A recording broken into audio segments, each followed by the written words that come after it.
Olá, o que esperar para 2024 em relação ao ciclo pecuário, a oferta, a demanda que ditam as cotações? Tem também os impactos do clima? Um panorama da atividade no nosso primeiro encontro em 2024. Seja muito bem-vindo, Mercado Pecuário DBO, agora!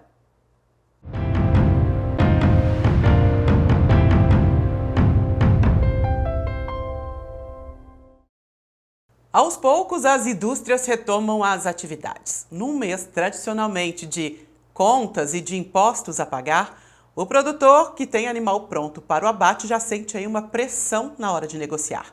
As escalas estão confortáveis com média nacional de 9 dias. São Paulo, as cotações apresentaram alta essa semana. R$ 245 para o boi comum e R$ 250 para o boi China. A procura pelo animal jovem de até 30 meses para exportação tem ajudado a aquecer as vendas no estado e, por isso, influenciado nos preços. O volume exportado pelo Brasil nos primeiros dias de janeiro é o maior para o período dos últimos 4 anos. O preço da tonelada exportada, que foi um problema lá em 2023, continua, viu? Em torno de $4.500. Esse valor é 7,44% menor na comparação com o mesmo período do ano passado. Ciclo pecuário, demanda interna e externa, impactos do clima, por onde devemos trilhar em 2024? Para falar sobre esse assunto, a gente recebe César de Castro, engenheiro agrônomo e consultor Itaú BB Agro. César, muito obrigado pela presença no Mercado Pecuário DBO, dando pontapé nesse ano novo. E por falar em ano, o que o pecuarista pode esperar para 2024, depois de um 2023 bastante turbulento, principalmente quando a gente fala nos preços do boi gordo? Bom dia, Juliana. Obrigado pelo convite. É um prazer falar com vocês. Olha, eu acho que podemos esperar, né, como ponto de partida no ano, acho que um pouco mais do mesmo em termos de oferta de gado. Nós não imaginamos que a gente vai ter um novo salto, né, de oferta. Esse ano de 23, vale lembrar que os abates devem ter crescido, né, ainda faltam os dados do fechamento do ano, mas alguma coisa entre 10% e 12% em cabeças abatidas. É possível que a produção de carne tenha sido um pouco menor, né, por conta das carcaças um pouco mais leves, mas é sim um aumento considerável de oferta, e então, do lado da oferta, esperamos uma situação ainda confortável para a indústria, né, mais, eu diria que a faca está mais na mão da indústria do que do produtor, né, nós temos que atravessar esse período do ciclo ofertado, mas também, por outro lado, nós temos aqui uma visão otimista com a demanda, especialmente a externa. É possível que a gente veja as exportações crescer mais uma vez e, eventualmente, consolidar um novo recorde. Então, vemos o ambiente externo favorável para absorver essa produção alta do Brasil, o que significa que não há grande espaço para grandes quedas de preço. Para 24, nós imaginamos preços acima dos 250, tá? No nosso entendimento aqui, a faixa aí de 250, 260 parece fazer bastante sentido hoje, porque equilibra essa perspectiva boa da demanda com a oferta que deve ser bastante razoável. A gente viu no início dessa semana uma alta representativa no estado de São Paulo, principalmente aí focado nas exportações em crescimento. Porém, no resto do país, a indústria tem pressionado mais. A gente tem boi gordo nessa época de ano, de seca tão severa, para ceder a essa pressão da indústria? Como é que você avalia esse momento especificamente? Olha, esse momento, né, curtíssimo prazo, nós temos um período fraco, né, no mercado doméstico, em termos de demanda, é uma época que a indústria tradicionalmente pressiona mesmo. Mas eu acho que não deve durar muito essa pressão, pela razão de que a safra de boi de pasto ela vai atrasar. Exatamente onde a falta de chuvas criou grandes perturbações, né, problemas para a soja, é exatamente onde tem muito boi, é Mato Grosso, o Goiás, né, a região norte, norte de Minas, essas regiões devem ter um atraso na oferta de gado, então eu penso que quando as aulas voltarem, ali, né, no começo de fevereiro, o contrato de fevereiro até me parece um pouco barato, né, ele está negociando aí próximo de 245, eu acho que há espaço para ser um pouco mais, porque, primeiro, tem esse atraso do boi de pasto, e segundo, que os confinamentos, né, ao longo do mês de dezembro, nós tivemos uma virada muito grande, né, da perspectiva dos confinamentos para o início do ano, ou seja, a gente tinha um boi valorizado ali no início de dezembro, os contratos futuros estavam próximos dos 250, e o milho estava bem mais barato. Ao longo de dezembro, lá em Sorriso, por exemplo, o milho subiu quase 30%.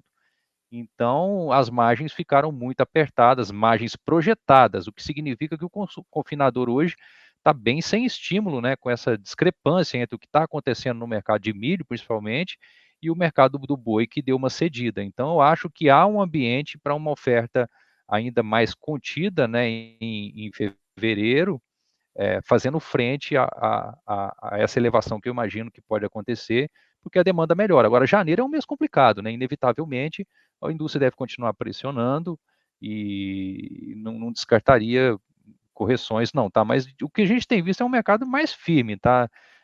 Como um todo, né? Já tivemos aí inícios de ano bem mais pressionados, então acho que não há falta de gado, tá? Não é isso que eu estou dizendo, mas sim, tem um efeito da seca que vai moderar bem o volume de gado aí da safra.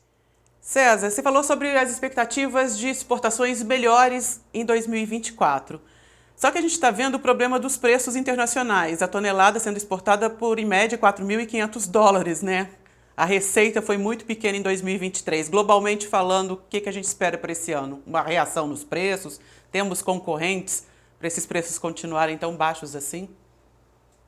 Olha, essa é uma pergunta muito boa e muito difícil, tá? Eu estou bem otimista, como eu falei, com os volumes. Acho que o mundo tem demanda para absorver um volume expressivo, né, da nossa produção. Mas a questão é o preço, Juliana, porque existe, né, sim, um vetor forte, né, que é o ciclo americano, né? A pecuária de lá está bastante, a produção de carne vai ser bem menor esse ano.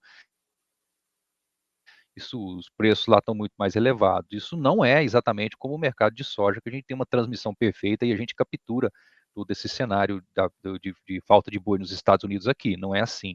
Mas o mundo não tá ofertado, né? O Brasil sim está num ciclo bom, mas o mundo não. Então, consequentemente, nós vamos depender muito da dinâmica econômica na China, né? Nosso principal cliente. E por lá, né, os sinais não são bons no que tange a economia, crédito, setor imobiliário, construção, tudo isso tem vindo para mais baixo, né, as expectativas, o que não é exatamente uma proxy perfeita para alimentos, né? É bem diferente aqui, ainda mais que a China depende de importações. O que eu quero dizer é que se a economia chinesa, né, caminhar mal e a gente eventualmente ver a moeda se desvalorizando, a moeda chinesa, nós vamos receber uma pressão para baixar o preço em dólares ainda maior, tá? Então eu não sei se nós teremos espaço, ambiente para conseguir uma correção de preços eles desceram muito, né, no ano passado e meio que se estabilizaram num patamar baixo aí, né, como você falou, de US$ 4.500 a tonelada, com pequenas quedas aí, no dezembro caiu mais 1%, então não está claro que o preço já melhora, tá? E isso significa que o spread dos frigoríficos deve ficar um pouco mais contido, tá?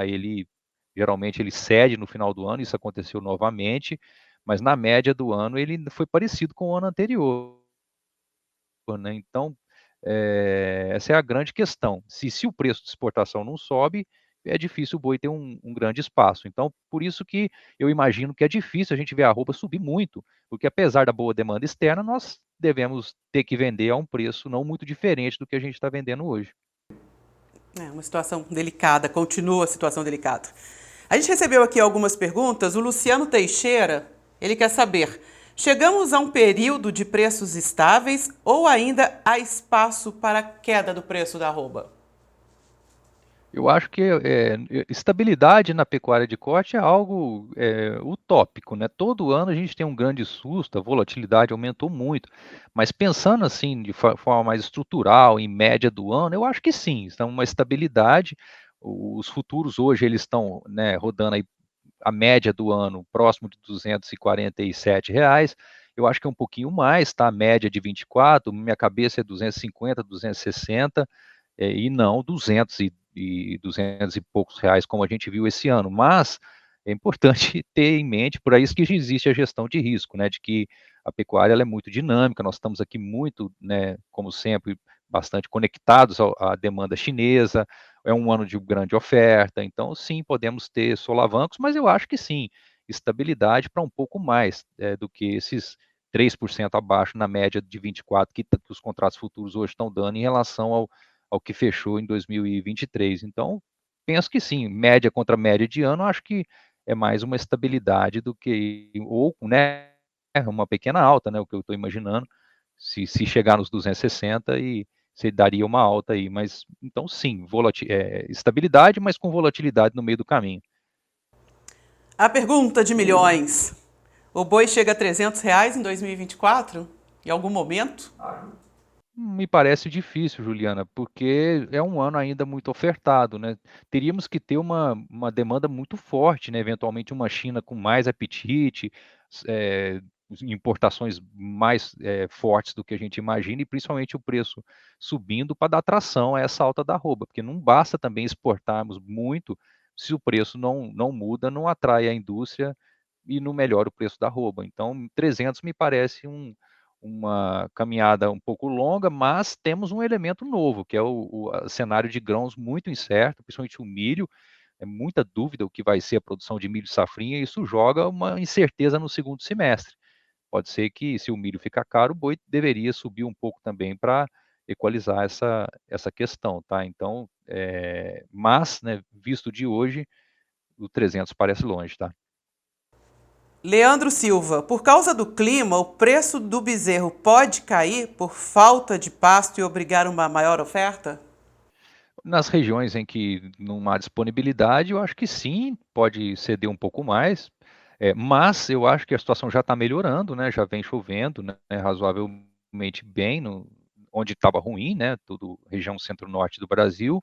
E penso também que o mercado de bezerro já está buscando um equilíbrio, uma recuperação. Na minha cabeça, esse ano é um ano de andar de lado o bezerro, eventualmente subir um pouco mais adiante, mas não cair mais, tá? Então, não esperaria grandes quedas. Caso ocorra essa desvalorização adicional aí da cria por conta de pasto, eu acho que é uma grande oportunidade para o produtor aproveitar, né, o recriador, e colocar umas arrobas de entrada na fazenda aí bem interessantes, porque isso vai ficar muito interessante lá na frente, tá? Esse bezerro hoje, mesmo imaginando que ele não caia mais, em 25, 26 ele vai ser um bezerro muito barato, né? Então essa conta deve ser bem favorável ao produtor que adquirir agora nos níveis atuais e pegar a alta do ciclo lá na frente, 25 ou 26. Para começar bem o ano, qual que é a sua dica para o pecuarista, César? Gestão de risco, tomar muito cuidado, né, usar o mercado futuro com atenção. Até 30 dias atrás, né, no início de dezembro, a gente tinha uma condição bem interessante, o mercado cedeu. Então, ficar bastante atento, né? Sempre existem oportunidades e o produtor, especialmente o confinador, acho que tem que se defender, né, do curto prazo. Quem está na operação pensando nos próximos meses tem que trabalhar muito atento, né, com e ter em mente que possivelmente nós vamos ter um ano de milho mais caro.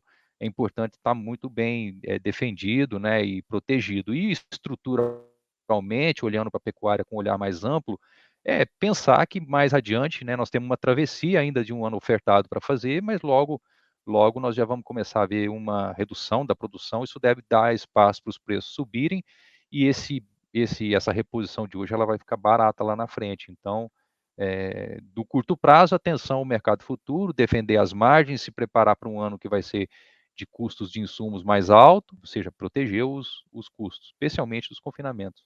Refazer as contas cada vez mais.